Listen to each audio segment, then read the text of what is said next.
जी। नमस्कार, आप देख रहे हैं आज शासना। तो मैं हूं आपके साथ श्वेता सिंह और आज हमारे साथ कंप्यूटर अनुदेशक भर्ती को लेकर एक बार फिर हमारे साथ पवन जी मौजूद हैं, जो कि एक एडवोकेट है।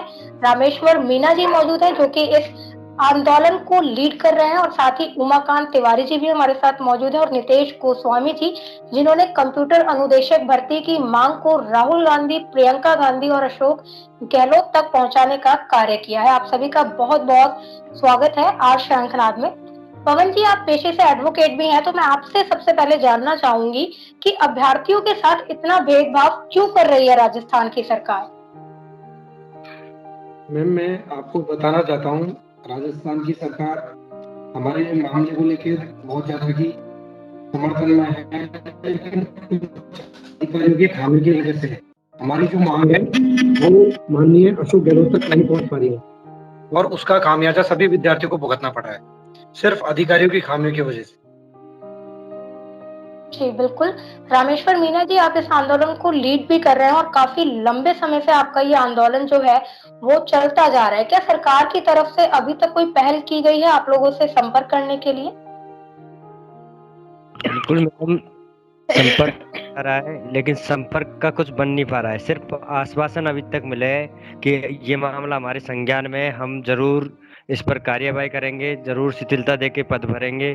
पर जब हम जानकारी लेने की कोशिश करते हैं कि हमारे मामले का क्या हुआ, अभी तक जितनी भी मीटिंग हुई है उनका क्या रेस्पॉन्स रहा, सरकारी महकमे में क्या चल रहा है क्या नहीं, तो हमें वहां से कोई अच्छा खासा इनपुट नहीं मिल पा रहा है। हमें यही मामला बताया जा रहा है कि अभी तक भी आपका मामला किसी भी लेवल पर नहीं पहुंचा है। तो बार बार में सिर्फ और सिर्फ आश्वासन दिए जाते हैं। इसके रिगार्डिंग 4 बार हम सीएम अशोक गहलोत जी तक हमने अपनी बात पहुंचाई है। और अभी जो भारत जोड़ो यात्रा भारत राजस्थान से गुजरी है, अभी राजस्थान में ही है कल तक, और तो हम 5 बार राहुल गांधी जी तक अपना ज्ञापन हमने पहुंचाया है। जो हमारी मांग है उसका ज्ञापन 5 बार राहुल सर तक पहुंचाया है। उन्होंने भी डोटासरा जी को भी अच्छे से बोला है कि इनका काम करो। सीएम साहब के जब सीएम साहब साथ में थे तो उनको भी ज्ञापन दिया था। जो नीतीश कुमार गोस्वामी जी अपने साथ में जुड़े हुए हैं, जिस समय इन्होंने राहुल जी को ज्ञापन दिया तो सीएम साहब भी साथ में थे। तो सीएम साहब को उन्होंने तुरंत ही उस ज्ञापन को देते हुए बोला कि इनका काम, इन बच्चों का काम करो। जो 3,000 पद वैकेंट अभी रह रहे हैं, इनको शिथिलता देके, रिलैक्सेशन देके पूरे पद भरो।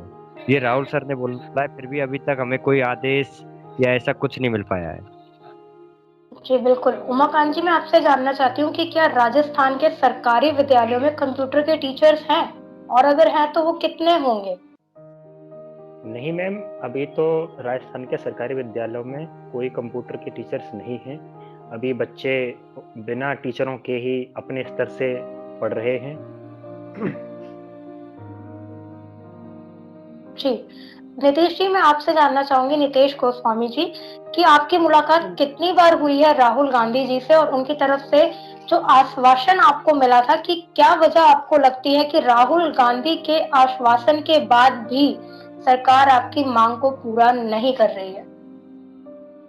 मैम, वैसे अगर देखा जाए तो राजस्थान में जब से हमारे मतलब कि राहुल गांधी जी की भारत जोड़ो यात्रा चल रही है, तब से अब तक हमारे 5 बंदे अलग अलग समय पर अलग अलग जगह पर उनको ज्ञापन दे चुके हैं और अपनी मांग उनके आगे रखी। वही सवाई माधोपुर में एंटर होते टाइम ही कलेक्ट्रेट के सामने क्या है, तो मेरी मुलाकात उनसे हुई थी सुबह 7 बजे के लगभग, 6:50 के टाइम। तो वहां पे मैंने मतलब क्या कहते हैं, अपनी पूरी मांग अच्छे से रखी, और उन्होंने तुरंत मेरे सामने ही सीएम साहब को आदेशित किया कि इन बच्चों का क्या मामला है और आप काम क्यों नहीं कर रहे।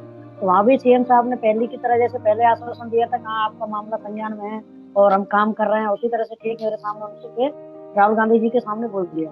लेकिन उसके बाद ना तो आगे से हमारे पास कोई किसी तरह का कोई कॉल आया, और ना ही आगे से हमें कोई ऐसा मतलब इनपुट मिला कि हमारा काम कहीं भी किसी भी तरीके से आगे बढ़ा है।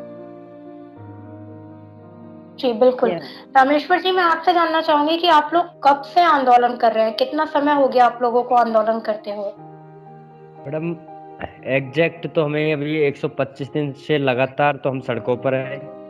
उससे पहले भी जैसे ये एग्जाम हुई थी तो इसका अंदाजा पहले ही लग चुका था, क्योंकि जो पेपर का स्तर था इस तरीके का रखा गया कि सीटें पैकेट लेना लाजमी था।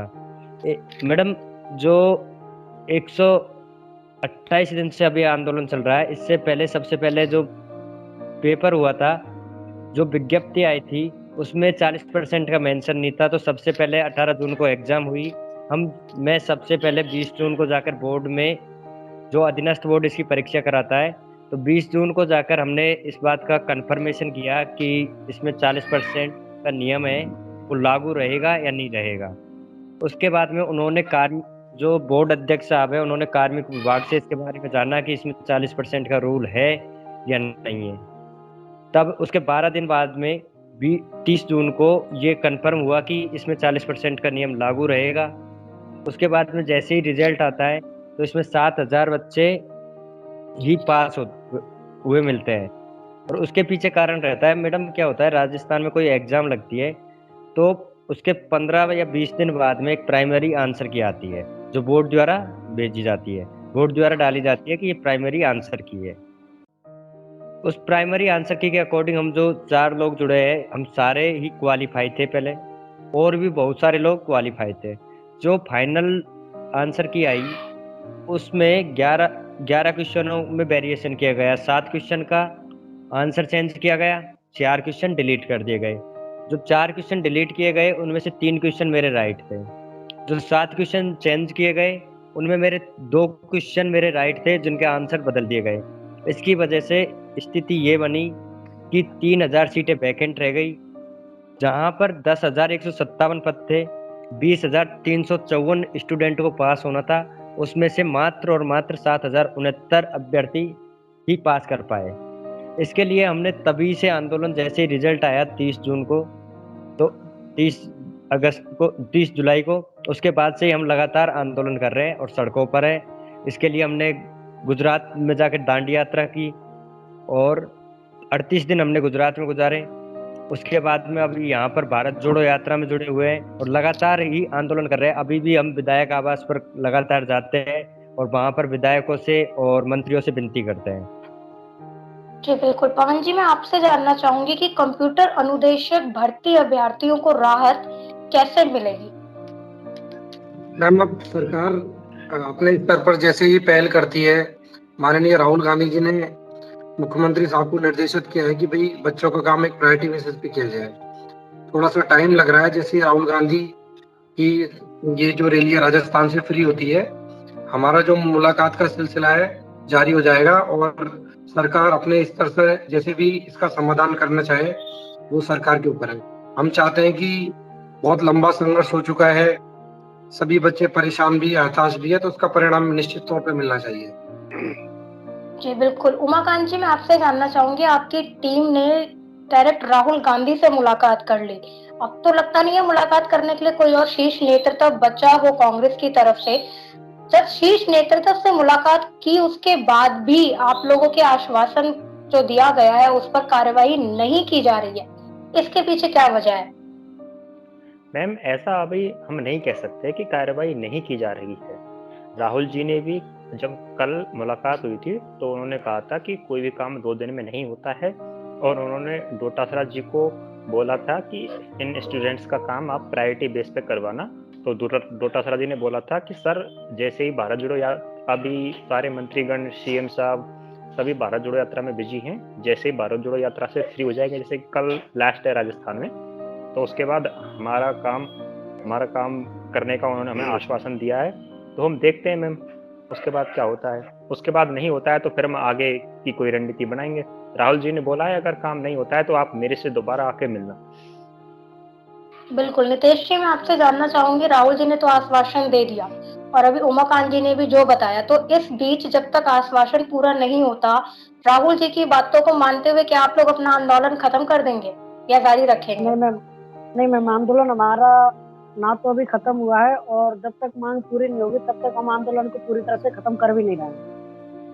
बस है कि थोड़ा सा तरीका थोड़ा सा हमने ये कि बदला है। पहले ये था कि हमें आश्वासन मिला है, अब राहुल गांधी जी का आश्वासन है, सीएम साहब का आश्वासन है। अगर अपन उसके बाद भी अपन अगर जैसे पूरी तरह से एक्टिव रहते हैं आंदोलन में, तो वो फिर एक है कि उनके आदेश की और उनकी मतलब उसकी अवहेलना होगी, जो कि करना भी सही नहीं है मेरे हिसाब से। तो उसमें यह है कि हमें यह है कि हम आंदोलन पूरी तरह से स्थगित नहीं कर रहे हैं। इसमें रीजन ये है कि हमें राहुल गांधी जी से भी क्या आश्वासन मिला है कि हम आपका काम प्रायोरिटी बेस पर करवाएंगे। सीएम साहब ने भी आश्वासन दिया है कई बार हमें, अब उनकी बात मानते हुए हम क्या है कि आंदोलन का तरीका थोड़ा सा हम बदल देंगे।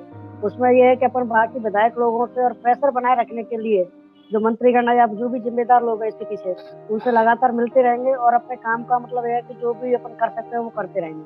लेकिन अपन क्या है कि डायरेक्ट पहले की तरह एक्टिव मोड में आंदोलन नहीं चला सकते अब। क्योंकि अगर अपन ऐसा करते हैं, हाँ ये है कि जैसे राहुल गांधी जी ने बोला है हमको कि आप मतलब आपका काम नहीं होता है तो आप हमें वापस बुलाना बताना। तो एक बार ये क्या है कि राजस्थान गवर्नमेंट और जो भी मंत्रीगण सीएम साहब हैं डॉक्टर स्वराज जी हैं, ये इस भारत जोड़ो यात्रा से फ्री होते हैं, तो उसके बाद हमारे काम पर अगर कोई अप्रोच नहीं करते हैं तो फिर अपन वापस हम राहुल गांधी जी तक पहुंचने की कोशिश करेंगे। जी बिल्कुल, मैं रामेश्वर जी आपसे जानना चाहूंगी कि आप इस आंदोलन को आगे अब कैसे बढ़ाएंगे, किस रूप और किस रणनीति के तहत अब आप इसको आगे बढ़ाएंगे, क्योंकि आप लोगों को आश्वासन मिल चुका है कांग्रेस की तरफ से।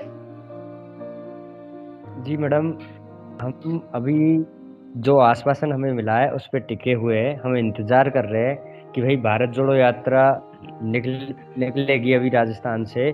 उसके बाद में आज डॉक्टर स्वराज जी का भी बयान आया है कि जैसे ही भारत जोड़ो यात्रा यहाँ से निकलती है तो जो भी समस्या राहुल सर के पास में पहुंची है, उन सारी मांगों का उन पर विचार किया जाएगा और जो भी मांग जायज होगी उनको पूरी कर दी जाएगी। हम उसका इंतजार कर रहे हैं।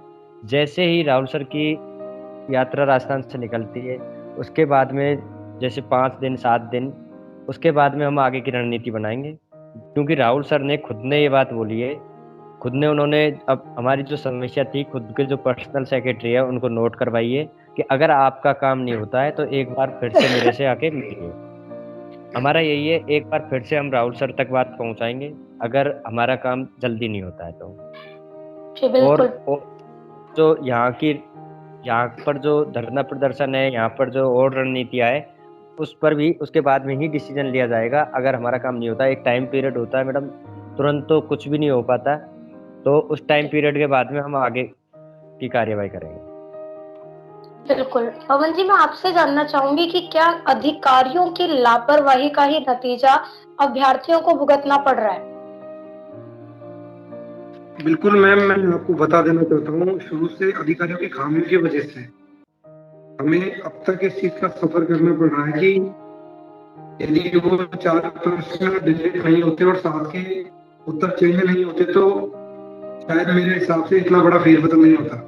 कुछ अभ्यर्थी जो कुछ पॉइंटों से रह रहे हैं, उनके फर्स्ट पेपर में बहुत अच्छे मार्क्स हैं, टोटल ओवरऑल उनके बहुत अच्छे मार्क्स है और उनका क्राइटेरिया ओवरऑल अपन टोटल देखें तो 70% से ज्यादा, बट सिर्फ कुछ पॉइंटों से अधिकारियों की खामियों की वजह से हम रह रहे हैं। तो निश्चित तौर पर ये अधिकारियों की खामियां है।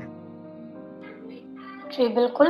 उमाकांत जी, मैं आपसे जानना चाहूंगी कि कंप्यूटर अनुदेशक भर्ती का ये पूरा मामला जो शुरू हुआ, ये कब से शुरू हुआ, कितने अभ्यर्थियों ने इसमें पंजीकरण किया था, मतलब कितने स्टूडेंट ने एग्जाम दिया? जैसा कि आप लोगों ने बताया कि सिर्फ 7,000 लोग ही इसमें क्वालिफाई कर पाए हैं, तो ये पूरा जो प्रकरण था मैं आपसे जानना चाहूंगी। मैम, इसके स्टार्टिंग सबसे पहले तो राजस्थान सरकार ने ये वैकेंसी संविदा भर्ती पर निकाली थी। फिर छात्रों ने आंदोलन किया, यहाँ भी जयपुर में प्रयास किया, जयपुर में यहाँ पे उनकी सुनवाई नहीं हुई। फिर छात्र दिल्ली पीसीसी एआईसीसी का मुख्यालय के सामने गए, वहाँ पे सुनवाई नहीं हुई, तो फिर वो लखनऊ चले गए क्योंकि उस टाइम पे यूपी में चुनाव था और प्रियंका मैम लखनऊ की प्रभारी थी। तो फिर प्रियंका मैम से मुलाकात हुई, तब उन्होंने बताया कि ये भर्ती संविदा पे नहीं, डायरेक्ट रिक्रूटमेंट किया जाएगा, स्थायी भर्ती निकाली जाएगी। तब जाके मैम राजस्थान सरकार ने इस भर्ती को स्थायी किया था। फिर 8 फरवरी को इसका नोटिफिकेशन आया था, 8 मार्च तक फॉर्म फिल करवाए गए थे और मैम लगभग 2,20,000 के आसपास टोटल फॉर्म आए थे इस भर्ती में। 18 जून को फिर हमारी एग्जाम हुई थी और एग्जाम होने के बाद में 31 अगस्त को इसका रिजल्ट आया था और ये 10,157 वैकेंसी थी इसमें। उसके जब रिजल्ट आया तो मात्र इसमें 7,069 अभ्यर्थी ही उत्तीर्ण पाए गए, क्योंकि बोर्ड का एक तो पेपर टफ सेट करना उनका, जिस हिसाब से इन्होंने इसकी बेसिक क्वालिफिकेशन रख रखी थी पीजीडीसीए लेवल की, और इन्होंने पेपर हाई लेवल का दे दिया, जिस वजह से बच्चों को थोड़ी समस्या हुई। उसके बावजूद इन्होंने 7 क्वेश्चनों के तो आंसर चेंज कर दिए और 4 क्वेश्चनों को डिलीट कर दिया। तो तो क्या इन सारी चीज़ों के लिए भी आपने आंदोलन किया था कि ये हाई लेवल का क्यों रखा गया? क्योंकि जो बेसिक आप बता रहे हैं, उससे अगर ऊपर की चीज़ें रखी गई, तो क्या इसके लिए भी बच्चों ने आवाज़ उठाई थी? इसके लिए भी कुछ कहा था? मैम हमारा आंदोलन इन्हीं मांगों पे तो चल रहा है। चलो वो भी कोई दिक्कत नहीं है कि पेपर टफ दे दिया, आज कोई बात नहीं है, क्वालिटी एजुकेशन के लिए अच्छे टीचर होने भी चाहिए। लेकिन ये भी तो नहीं होना चाहिए ना कि आप 100 एक कोई एक्सपर्ट आदमी 100 क्वेश्चन सेट कर रहा है और वो ऐसे क्वेश्चन भी सेट 100 क्वेश्चन भी सही ढंग से सेट नहीं कर पा रहा है कि उसको 4 क्वेश्चन तो डिलीट करने पड़ रहे हैं क्योंकि उन्होंने उनको गलत तरीके से पेश कर दे गलत तरीके से एग्जाम में दे दिया और 7 क्वेश्चनों के आंसर चेंज करने पड़ रहे हैं। तो मैम ये कहाँ का न्याय है बच्चों के साथ में? इसी वजह से हमें ये दिन देखने पड़ रहे हैं और हमें आंदोलन करना पड़ रहा है। हमारी सरकार से कोई नाराजगी नहीं है, हमारी नाराजगी इन अधिकारियों से, और इन अधिकारियों की वजह से ही सरकार को नीचा देखना पड़ रहा है। नहीं तो सरकार से हमारी कोई ऐसी मंशा नहीं है कि सरकार हमारा काम करना नहीं चाहती, सरकार तो चाहती है। अभी अधिकारी इस तरीके से रिपोर्ट करते हैं ना, क्योंकि इन अधिकारियों अगर अधिकारी की गलती है इसमें पूरी सरकार को पता चल जाएगी तो अधिकारियों को सरकार की नाराजगी झेलनी पड़ेगी। इसलिए वो नहीं चाहते कि हमारी आवाज सीएम साहब तक या सरकार के उच्च लेवल तक पहुंचे। जी, बिल्कुल। पवन जी, मैं आपसे जानना चाहूँगी कि ये आंदोलन जो चल रहा है, क्या इसको लेकर आप लोग आगे अगर आपकी माँगों को पूरा नहीं किया जाता, तो आप कोर्ट का भी रुख करेंगे? मैम मैं आपको बता देना चाहता हूँ, अभी आज की तारीख में कुछ क्वेश्चंस ऐसे हैं जिनके मल्टीपल आंसर थे और कुछ प्रश्न ऐसे भी थे जो गलती से डिलीट हो गए थे बोर्ड की एक्सपर्ट कमेटी द्वारा, वो नहीं होने चाहिए थे। तो आज की तारीख में भी बच्चों ने पिटिशंस लगा रखी है, रिट वगैरह, उसका भी कोर्ट का मामला चल रहा है।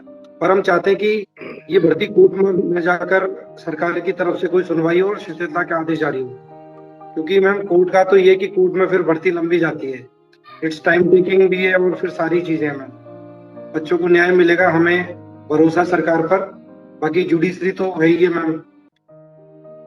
जी, बिल्कुल।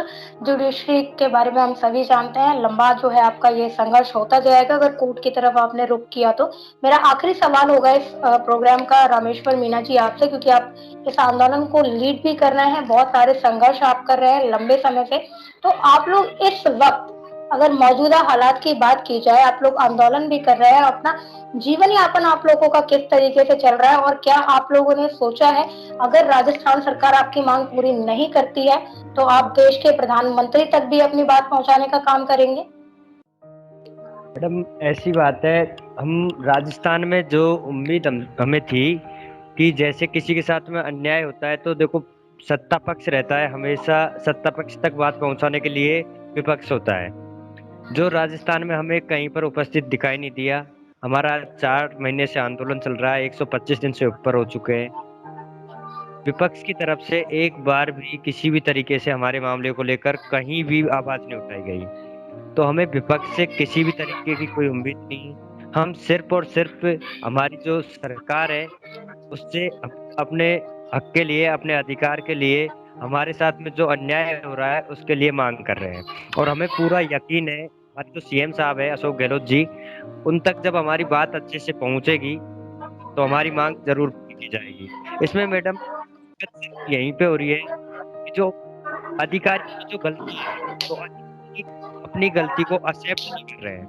अधिकारी अपनी गलती को एक्सेप्ट नहीं करते, क्योंकि जैसे ही गलती एक्सेप्ट करता है, बोर्ड अगर अपनी गलती एक्सेप्ट करेगा तो उस पर इंक्वायरी होनी है।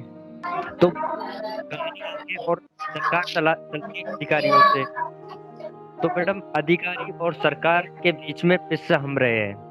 अगर अधिकारी अपनी गलती माने कि हाँ से पेपर सेट अच्छा नहीं हुआ, हमारे साथ क्वेश्चन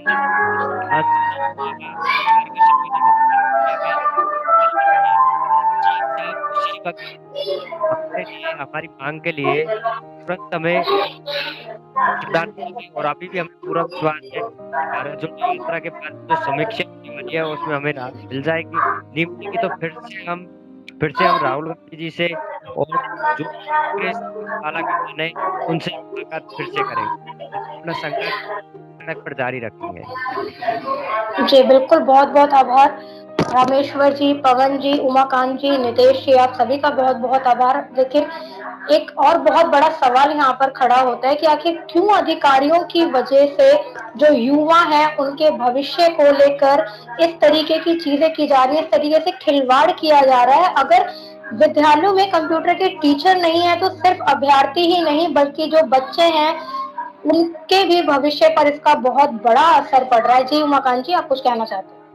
मैम, मैं आपका बहुत बहुत धन्यवाद देना चाहूँगा आपको कि आपने हम बेरोजगारी की आवाज़ सुनी और आप हमारी एक आवाज़ का एक जरिया बने, जिससे कि हमारी आवाज़ और ज़्यादा से ज़्यादा लोगों के पास पहुँचे और सरकार के नुमाइंदों के पास पहुँचे, जिससे हमारी समस्या का निस्तारण हो। इसलिए मैं आपका, हम सभी साथियों, जितने भी राजस्थान के कंप्यूटर शिक्षक के विद्यार्थी हैं जो संघर्ष कर रहे हैं, उनकी तरफ से धन्यवाद देना चाहूँगा आपको। आपका बहुत बहुत धन्यवाद मैम। Thanks a lot. जी, बिल्कुल, बहुत-बहुत आभार। सभी दर्शकों से भी मैं यही कहना चाहूँगी कि सभी मिलकर इनकी आवाज़ को ज़रूर उठाएँ, क्योंकि अगर सरकार इनकी बात को नहीं सुनती है, तो कहीं न कहीं ऐसे मुद्दों पर जो जनता के मुद्दे हैं, जो युवाओं के मुद्दे हैं, उसमें एक-दूसरे की आवाज़ को उठाने का कार्य आप लोगों को ही करना होगा। तभी जाके आपके साथ जो है वो न्याय हो सकता है, क्योंकि अधिकारियों की वजह से युवाओं के भविष्य के साथ बहुत बड़ा खिलवाड़ किया जा रहा है, शिक्षा के साथ खिलवाड़, यानी देश में तरक्की और विकास की हम कामना भी नहीं कर सकते हैं, क्योंकि जब तक हमारा देश बढ़ेगा नहीं तब तक बढ़ेगा नहीं। इसी के साथ आप सभी देखते रहिए आर श्रृंखला।